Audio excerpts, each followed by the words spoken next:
Synopsis. The guys are having a race around the Palmwoods to see who gets the title of Super Champion of the World. Carlos wins, but seeing how much damage they've caused, Mr. Bitters makes Gustavo pay for all of it. Gustavo is sick of covering all their damages, so he makes them get jobs to pay for it and hopes they might learn a little something about responsibility. Gustavo says they can't use the pool until they've paid him back, and while Carlos makes a good point about how he can't stop them from using the pool, he knows someone who can. Hey, freight train! Carlos becomes Gustavo's production assistant, and the other guys have trouble finding a new job of their own. But James gives Kendall and Logan the idea to try sign spinning. They leave to go get a job, but James decides to stay behind to become a model for Man Spray. Katie offers to become his manager, and she only asks for 40% of all his earnings. Then it's 50-50. We walk. Deal.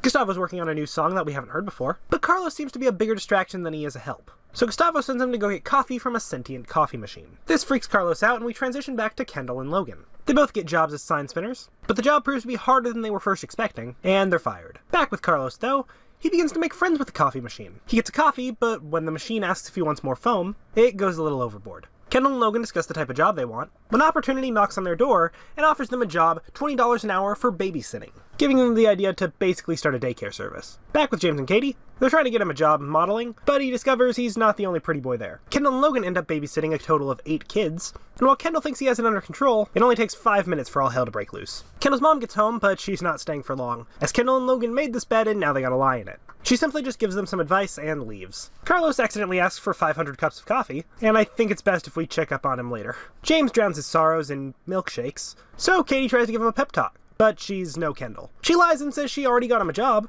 and both her and Freight Train have to find one ASAP. Kendall and Logan are letting the kids do crafts, but it's beginning to be a little too much for them. So they do what anyone would do in that situation: force the kids into child labor. Back at the studio, Kelly walks in on Carlos and the coffee machine's battle for humanity. Kelly warns him away from breaking the coffee machine, but after it lets slip that it's a misogynist, it's personal. James arrives at the modeling job, but apparently it's only for his elbow. He walks out, but after talking to himself in the mirror, he's convinced to take the job. Kendall and Logan finally get the kids to lay down for a nap, and the parents come to pick them up. The kids start to rat them out, but luckily they're masters at deflecting. The boys bring their money to Gustavo, but they're stopped by Mr. Bitters, the cleaning crew, and the tech department, all demanding payment for all the illegal things the boys did to get that money. This drives Gustavo to the point of insanity, and he starts destroying the office. Griffin walks in, and now they all have to pay Griffin back the money that he's owed. And just like that, a perfectly good episode ruined. Thoughts? This episode was on such a good track, but it's amazing how just a bad ending can put such a bitter taste in your mouth. Who wrote this episode anyway? What? No.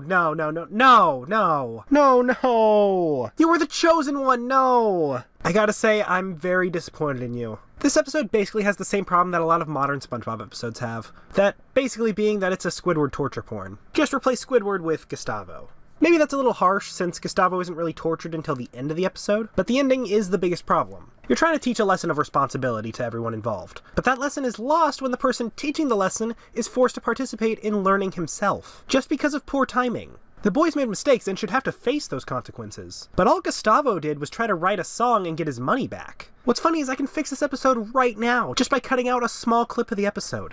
Which adds up to a grand total of $14,089. Which is a small price to pay for such a valuable lesson. Be sure to buff out the rims. I want them to shine like a pirate's boot. It's not the pool, but it's wet.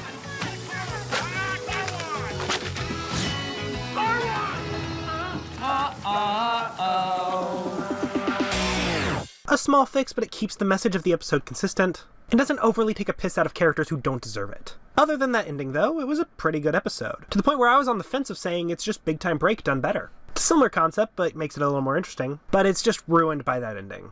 Gold record.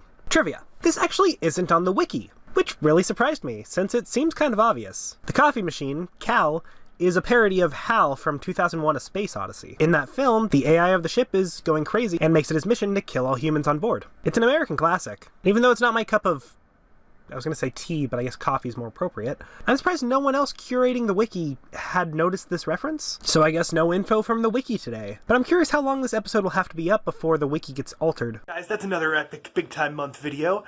Make sure to stay tuned next time. Wait, something about this doesn't feel right. When the window blew out, I fell, cut myself. As the blood spilled, I was helpless, nearly killed. Your actions, they did curse me, and yet your lies still hurt me. One heart for whole beings.